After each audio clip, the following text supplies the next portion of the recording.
शुभ दिवस student class 11th। कल हम लोग देखे थे टेट्रावेलेंसी ऑफ कार्बन। आज देखेंगे कार्बनिक यौगिकों की संरचना। ठीक है, shape of organic compound hybridisation. उत्तेजित अवस्था में कार्बन का इलेक्ट्रॉनिक विन्यास यह दर्शाता है कि कार्बन के चारों संयोजकताओं में से एक अलग प्रकार की 2s के कारण, ठीक, 2s के कारण तथा 3 अलग प्रकार की 2p के कारण, एक 2s के लिए और 3 अलग प्रकार की 2p के कारण, ठीक, एक अलग प्रकार की 2s के कारण तथा 3 अलग प्रकार की 2p के कारण होगी। इस विसंगति को तभी दूर किया जा सकता है यदि हम अवधारणाएं बनाएं कि संयोजी बंध स्थापित करने के पूर्व, अब संयोजी बंध स्थापित करने के पूर्व कार्बन न केवल उत्तेजित अवस्था में आता है बल्कि ऐसी कुछ घटनाएं होती हैं यहाँ पर जिसके चारों संयोजकताएं एक समान हो जाती हैं। इसके लिए, इस एल्केन के लिए किसकी संयोजकता? कार्बन की संयोजकता, ठीक। तो यही घटना क्या कहलाता है? संकरण। अब इसमें संकरण में कुछ ना कुछ ऐसी फिनोमिना होगी जिसकी वजह से कार्बन के जो उसकी संयोजकता है वो क्या होगी, सारे चारों संयोजकताएं समान हो जाएगी, ठीक। तो संकरण की डेफिनेशन के अनुसार क्या हो जाएगा? विभिन्न ऊर्जा के विभिन्न कक्षक, एस कक्षक, पी कक्षक आपस में ऊर्जा का पुनर्वितरण कर, एस पी के लिए, पी एस के लिए पुनर्वितरण कर उतनी ही संख्या में समान ऊर्जा के उतने ही नए कक्षक बनाते हैं। इस प्रक्रिया को क्या कहते हैं? संकरण, ठीक। अब एस कक्षक और पी कक्षक दोनों अपने अपने ऊर्जाओं को क्या करेंगे? वितरण करेंगे और एक नए कक्षक का निर्माण करेंगे, जिसको हम लोग क्या कहेंगे? संकरण, ठीक। कार्बन 3 अलग अलग श्रेणियों के हाइड्रोकार्बन बनाता है। हाइड्रोकार्बन समझ में आ गया था, कार्बन और हाइड्रोजन से बने यौगिक। तो इसके लिए एल्केन, एल्कीन, एल्काइन, इन तीनों में हम लोग अभी इसका हाइब्रिडेशन देखेंगे। इन तीनों श्रेणियों का बनना हम कार्बन द्वारा दर्शाए जाने वाले sp3, sp2 तथा sp संकरण से समझ सकेंगे। किसको? इस हाइब्रिडाइजेशन को। किसके लिए? sp3 के लिए, sp2 के लिए और sp के लिए। है समझ में? ठीक। देखते हैं sp3 के लिए क्या होता है। sp3 संकरण तथा एल्केनों की आकृति। अभी किसके लिए देखेंगे? CH4 के लिए। ये क्या है? हमारा एल्केन। ध्यान देना एक और बात, एल्केन, एल्कीन और एल्काइन किसको किसको बोलते हैं? एल्केन में सारे कार्बन के बंध क्या होंगे? सिंगल बंध। जब एल्कीन पढ़ेंगे तो सारे कार्बन कार्बन के बीच क्या होगा? डबल बंध। और जब एल्काइन को जब हम पढ़ेंगे तो उसमें सारे बंध क्या होंगे? 3 बंध वाले होंगे कार्बन कार्बन के बीच। है क्या समझ में? एक बंध वाला एल्केन, तो हमारा कार्बन के साथ जो उसकी संयोजकता है ये चारों हाइड्रोजन सिंगल बंध में रहेंगे, 2 अगल बगल और 2 ऊपर नीचे। कार्बन की संयोजकताएं कंप्लीट हो गई, ठीक। अभी सिर्फ एल्केन को ध्यान दो, ठीक। तो यहाँ पर देखो 1s कक्षक के लिए अब कार्बन की इसका इलेक्ट्रॉनिक विन्यास क्या होता है? 1s² 2s² 2p2, 1s में 2, 2s में 2, 2p2। किसके लिए? सामान्य अवस्था में। अभी ये किसको देख रहे हैं? कार्बन के लिए, ठीक। तो उत्तेजित अवस्था में क्या हो जाएगा? इसका 2s कक्षक का एक इलेक्ट्रॉन उत्तेजित होकर कहाँ जाएगा? 2p कक्षक में। अब यहाँ पर आ गया। अब क्या होगा? देखो एस के लिए एक कक्षक में एक अर्धपूरित इलेक्ट्रॉन हो गए और p के तीनों कक्षक के लिए 3 अर्धपूरित इलेक्ट्रॉन हो गए। अब इतने में हो गए 1 2 3 4। अब ये एस और p, देखो नाम से ही स्पष्ट है sp3, मतलब एस का एक कक्षक लेना है और p का 3 कक्षक, ठीक। तो ये कार्बन का ये चारों हाइड्रोजन परमाणु इस चारों अर्धपूरित कक्षक में आकर क्या करेंगे? संकरण करेंगे, हाइब्रिडाइजेशन करेंगे और नए संकरित कक्षक का निर्माण करेंगे। जो नए संकरित कक्षक होंगे उनको हम लोग क्या बोलेंगे? sp3 संकरण, ठीक। आ गया समझ में? अब ये चारों s के कक्षक और p के 3 कक्षक चारों हाइड्रोजन परमाणु से संयोग करके अपने अपने ये इलेक्ट्रॉन का जो स्पिन है उसको पूरा करेंगे। अब ये चारों हाइड्रोजन परमाणु यहाँ पर आ जाएंगे, यहाँ ऐसे।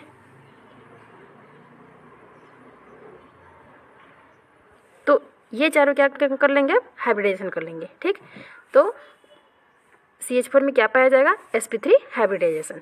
अब देखते हैं इसका चित्र कैसा होता है। देखो, ये कार्बन के लिए और ये चारों क्या हैं, हाइड्रोजन, जो कि sp3 संकरण में है। ठीक, चारों बंड क्या है, सिग्मा बंड बना रहे हैं। आ गया समझ में? ठीक, sp3 संकरित ऑर्बिटलों में s के 25%, ठीक, और p के 75% लक्षण होते हैं। अगर हम इसको 100 से डिवाइड करें तो s के लिए क्या आएगा, 25%, एक है तो, और p के लिए 75%। ठीक, अब मीथेन की आकृति। कार्बन के चारों sp3 संकरित ऑर्बिटल 4 हाइड्रोजन के 1s ऑर्बिटल के साथ sp3s अतिव्यापन करके, देखो sp3 और s ये अतिव्यापन करके किसका बंध का निर्माण करेंगे, यहाँ पर सिग्मा बंध पाया जाएगा। 1 सिग्मा, 2 सिग्मा, 3 सिग्मा, 4 सिग्मा। आ गया समझ में? और इन दोनों के बीच, हाइड्रोजन हाइड्रोजन के बीच जो बॉन्ड एंगल बनेगा वो sp3 में कितना पाया जाता है, 109 अंश 28 डिग्री। आ गया समझ में? ठीक, नेक्स्ट देखते हैं।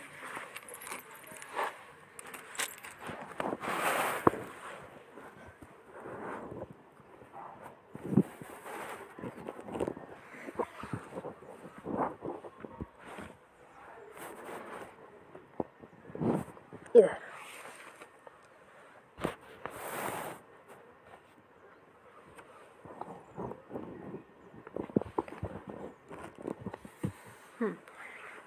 एथेन की आकृति। ठीक है, एथेन मतलब C2H6 के लिए। C2H6 में कौन सा हाइब्रिडेशन पाया जाता है, sp3। देखो, कार्बन 2 है, हाइड्रोजन कितना है, 6, 1 2 3 4 5 6। ठीक, तो एथेन के दोनों कार्बन परमाणु sp3 संकरित अवस्था में होते हैं। एथेन के दोनों कार्बन परमाणु, ठीक, ये और ये, तथा दोनों के बीच sp3 अतिव्यापन से यहाँ ये पार्श्व अतिव्यापन तो नहीं हो रहा है, शीर्ष अतिव्यापन हो रहा है, तो कौन सा बंध पाया जाएगा यहाँ पर, सिग्मा बंध। ठीक, अब प्रत्येक कार्बन के शेष 3 sp3 संकरित ऑर्बिटल 3 हाइड्रोजन से परमाणुओं के 1s ऑर्बिटल, ये देखो sp3 संकरित ऑर्बिटल 3 हाइड्रोजन, इस कार्बन और हाइड्रोजन के लिए 3 और इधर के कार्बन हाइड्रोजन के लिए 3 हाइड्रोजन परमाणु से 1s ऑर्बिटल सब में पाया जाए है।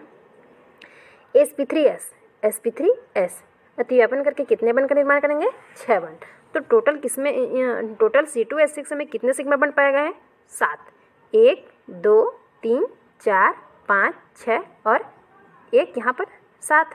ठीक है, HCC तथा HCH सभी कोण 109 अंश 28 डिग्री सेल्सियस के होते हैं। यहाँ देखो बॉन्ड एंगल बना है। ठीक, एथेन में 7 सिग्मा बंध होते हैं, अभी जस्ट बताई थी कितने बंध होते हैं, 7 सिग्मा बंध। एक कार्बन सिग्मा बंध और sp3 अतिव्यापन द्वारा तथा बाकी 6 कार्बन हाइड्रोजन सिग्मा बंध द्वारा। sp3 किसके द्वारा, कार्बन के द्वारा, बाकी सब किसके द्वारा, कार्बन और ये हाइड्रोजन से सिग्मा बंध बना रहा है ना, sp3s के साथ। आ गया समझ में ये डायग्राम? ठीक, अब देखते हैं sp2 के लिए। sp2 के लिए एथिलीन C2H6, ध्यान देना C2H6 किसके लिए, sp3 के लिए देखते हैं, और C2H4 में sp2 संकरण पाया जाएगा। किस प्रकार पाया जाएगा इसको देखो। जब एक ही कार्बन परमाणु की एक 2s तथा 2p ऑर्बिटल आपस में पूर्ण विलीन होते हैं तो वे संकरित होकर नए ऑर्बिटल निर्मित करते हैं। ठीक है, जिनकी आकृति तथा ऊर्जा समान होती है तथा 3 नए ऑर्बिटलों को sp2 संकरित ऑर्बिटल कहते हैं। ठीक, अब इसमें क्या करेंगे, एक ठो s के लेंगे और 2 p कक्षक के लेंगे, और इसमें एक कक्षक क्या रहेगा, असंकरित अर्धपूरित रहेगा। क्यों? क्योंकि एक ठो s का लेंगे और 2 किसके लेंगे, p के लेंगे, तो एक तो रहेगा ना, इसमें बचा रहेगा p में। नाम से ही स्पष्ट है, एक s का लेना है और p के 2। ठीक, यहाँ पर देखो क्या बोल रहा है, तो इन 3 नए ऑर्बिटल बन गए, एक s के 2 p के। 3 ऑर्बिटलों को sp2 संकरित ऑर्बिटल कहते हैं। ये तीनों समतुल्य तभी हो सकते हैं जब ये समतलीय हों। ठीक है, जब ये क्या हो, समतलीय होता था, इनके बीच बनने वाले जो कोण हैं वो कितने कहाँ पाया जाएगा, 120 अंश। ठीक, इधर 120 अंश, यहाँ देखो दिया है, थोड़ा और नीचे, इधर दिया है 120, यहाँ इन दोनों के बीच बनने वाले कोण। ठीक, तो कार्बन परमाणु में sp2 संकरण होने के बाद 2pz, ये 2pz क्या रह जाएगा, अर्धपूरित, असंकरित रह जाएगा, इसमें हाइब्रिडाइजेशन नहीं होगा, जो संकरित ऑर्बिटल के तल के लंबवत होगा। अब देखो sp2 नाम से स्पष्ट है, एक तो एस कक्षक का लेंगे और 2 p कक्षक का लेंगे, तो एक तो हमेशा बच जाएगा, तो असंकरित ये कौन बचेगा, असंकरित p कक्षक, p का एक बचेगा यहाँ पर, तो ये क्या हो जाएगा, ये लंबवत बनेगा। आ गया समझ में, ये देखो sp2 के लिए, C2H4 के लिए। ठीक, ये हमारा जो असंकरित है ये वाला है, आ गया समझ में। बाकी तीन क्या है, संकरित कक्षक, ये तीनों हाइब्रिडेशन में भाग लिए हैं और ये भाग नहीं लिया है, कौन, 2pz, आ गया समझ में। तो यहाँ पर देखो कार्बन के लिए इलेक्ट्रॉनिक विन्यास 1s² 2s² 2p2, 2s कक्षक का एक इलेक्ट्रॉन उत्तेजित होकर कहाँ गया, 2p कक्षक में। अब कार्बन का एक और हाइड्रोजन का, ठीक, तो एक कार्बन के लिए एक और दूसरे कार्बन के लिए भी एक, और C2H4, मान लो इसको मैं डिवाइड करूँ तो क्या हो जाएगा, C1 और H2 हो जाएगा। ठीक है, तो अभी हम लोग यहाँ पर एक कार्बन के लिए जैसे देखेंगे तो क्या हो जाएगा, C का एक और हाइड्रोजन के 2, ये संकरण करके एक बना रहे हैं। उसी प्रकार सेम दूसरा कार्बन और 2 और हाइड्रोजन संकरित करके वैसे ही बनाएंगे। ठीक, तो sp2 संकरण का ऑर्बिटल चित्रांकन निम्नानुसार होगा, इसको बना लेना। sp2 संकरित ऑर्बिटलों में s के लिए 33% और p के लिए 66% क्या होते हैं इसके कैरेक्टर। इसको जब 100 में डिवाइड करते हैं तो s के लिए कितना आता है, 33% और p के लिए 60%। ये एग्जाम्पल किस पे डिपेंड करता है, C2H4 में। आ गया समझ में। यहाँ हम किसके लिए देखे थे, C2H6, यहाँ पर कितना है,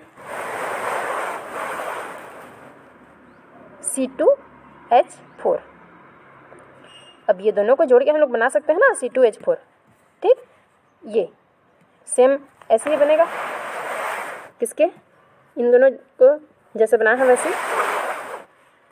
ये क्या है, जो लंबवत असंकरित वाले हैं। आगे समझ में। ठीक,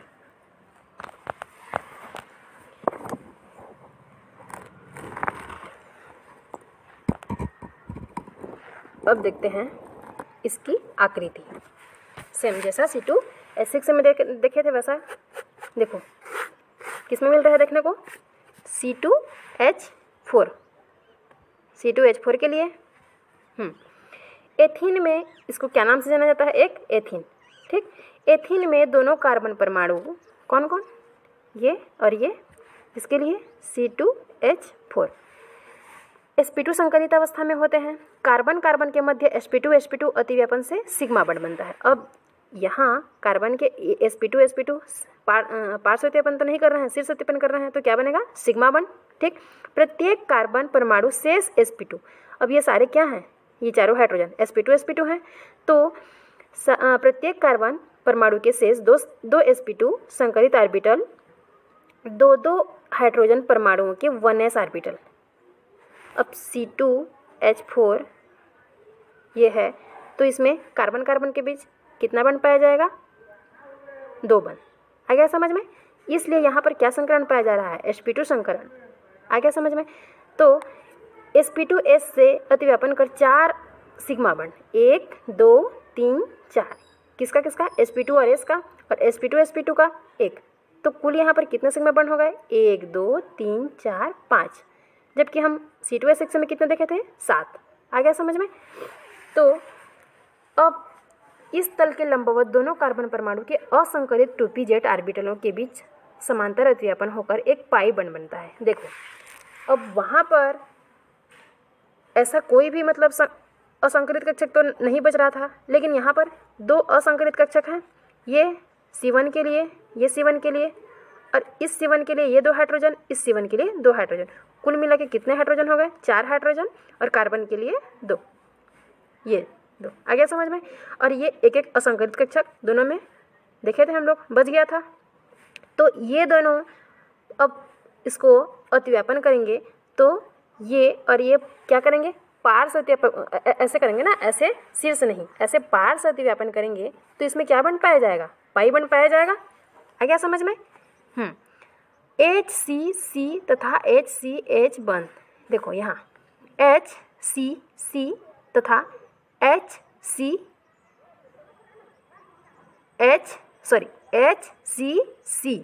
ये बन ना, और HCH बन को सभी क्या होते हैं? कितने पाया जाता है? 120 अंश के। और कार्बन कार्बन बंध की लंबाई देखो, यहाँ पर कार्बन कार्बन बंध की लंबाई भी दिया है, कितना पाया जाता है? 134 पिकोमीटर। ठीक, ये पैरामीटर। आ गया समझ में?